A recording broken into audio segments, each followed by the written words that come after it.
Bonjour à toutes et à tous. Aujourd'hui, nous allons voir les outils pour coiffer les poupées. Donc, si vous n'avez pas vu la première vidéo sur le choix des poupées, je vous invite à la visionner de manière à pouvoir prendre dans votre classe des poupées avec des cheveux, mais pas uniquement. On a vu qu'il fallait aussi des poupées avec des cheveux qui sont en fait représentés par des traits dans le plastique, donc sous forme de moulage pour accéder justement à une forme de représentation. Mais là, on a besoin d'avoir des poupées avec des cheveux parce qu'on va travailler sur les outils pour coiffer les poupées. Et on va voir que si on fait un tri de ces outils pour coiffer les poupées, plutôt que de mettre comme ça une brosse, un peigne dans son coin poupée, si on réfléchit à ce que l'on va prendre, eh bien, on va viser des objectifs de motricité fine et plus exactement des objectifs pour le graphisme et l'écriture. Alors, on va commencer par les brosses à cheveux qui n'ont l'air de rien, mais si on les varie, si on propose plusieurs modèles, on va voir qu'en fait, ça va davantage correspondre à la petite section, c'est-à-dire ce qu'on appelle la pleine main. Donc, si je prends une brosse classique, vous voyez, obligatoirement, quand on la prend, c'est pleine main. Donc, ça correspond à la préhension du petit enfant, de la petite section, les 2-3 ans, les tout petits également, de manière à pouvoir coiffer la poupée. Donc, ce qu'on va varier, en fait, c'est à la fois les matières, pour qu'ils puissent travailler des matériaux différents comme on le voit en sciences. Donc, pour les brosses, on a du plastique, du bois. Je pense qu'on peut trouver aussi du métal, etc. Et on va varier en fait la taille du manche de manière à ce que l'enfant ait une préhension différente. Quand on a un manche qui est assez rond, comme celui-ci, vous voyez, c'est plus facile à attraper, à tenir. Ce qu'il va falloir travailler, c'est la tenue et puis en fait la pression qu'il y a sur la brosse, tout simplement parce qu'il ne faut pas que la brosse tombe quand l'enfant va coiffer les cheveux. Donc il va bien travailler non seulement la préhension pleine main, mais aussi la pression qu'il va exercer sur l'outil, comme il le fera après quand il va tenir son crayon à papier. Vous savez qu'il y a des enfants qui n'ont pas assez de pression, alors le tracé du crayon est très léger, on ne voit pas grand chose, puis d'autres qui ont une pression très forte et qui vont déchirer la page lorsqu'ils vont écrire. Donc on travaille aussi la pression, la préhension et la pression. Donc les brosses vont nous y aider. Vous voyez, j'ai trouvé celle-ci qui a un manche beaucoup plus grand, mais pas très long, mais du coup, la préhension se fait de manière plus grossière. Ensuite, on va affiner. Donc, si on affine, on va aller vers les peignes à queue.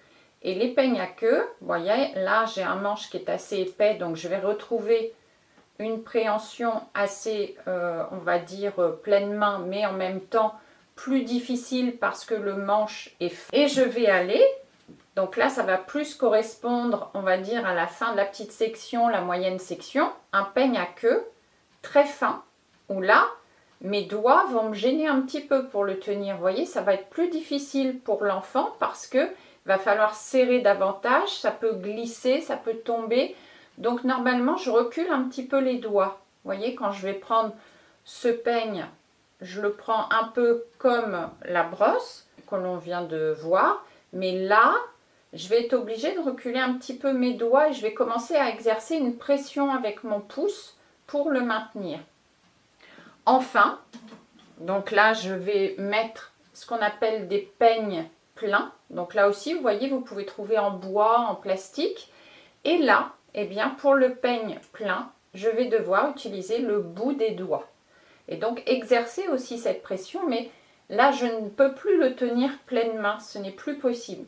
Donc, je vais le tenir du bout des doigts, de manière à coiffer la poupée, et je dois m'exercer toujours à cette pression sur l'outil pour que l'outil ne tombe pas, comme pour les crayons en écriture. Donc en variant, eh bien, je varie la hauteur disponible pour cette fameuse pression, pouce et les autres doigts. Vous voyez là, quand je fais ça, je me rapproche de la pince qu'on va utiliser en écriture. Voilà. Et donc, si je donne un peigne plus fin, vous voyez, j'ai moins de prise. Il faut que je fasse attention. Voilà. Donc, en fait, je vais adapter la tenue de l'outil à sa forme. Et donc, évidemment, là, ça correspond plus aux grandes sections. Donc, en fait, dans votre classe, il va être utile de mettre des brosses, des peignes pleins, des peignes à queue. Et puis, je suis allée jusqu'à des petits outils comme ça qu'on peut trouver. Alors, celui-ci, c'est un grand classique, c'est un peigne à poux, hein, mais il a la particularité de devoir le tenir au milieu. Voilà. Et celui-ci, qui est un peigne en métal, un petit peigne en métal, même chose.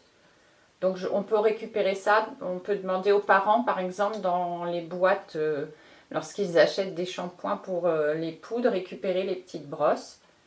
Même chose.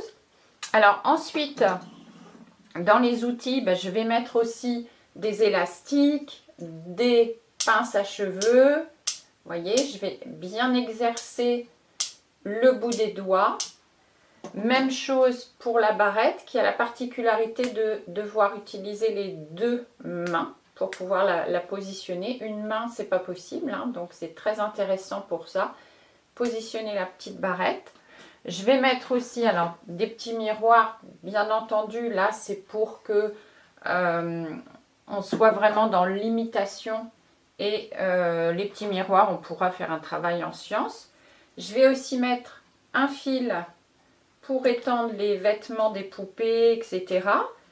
De manière à pouvoir utiliser des pinces à linge qui vont elles aussi permettre d'utiliser le bout des doigts et là cette fois-ci de s'exercer, de mettre une pression et donc de renforcer la mobilité de ses doigts pour aller vers des pinces beaucoup plus fines, hein, qui sont plus difficiles mais tout aussi exigeantes dans la préhension.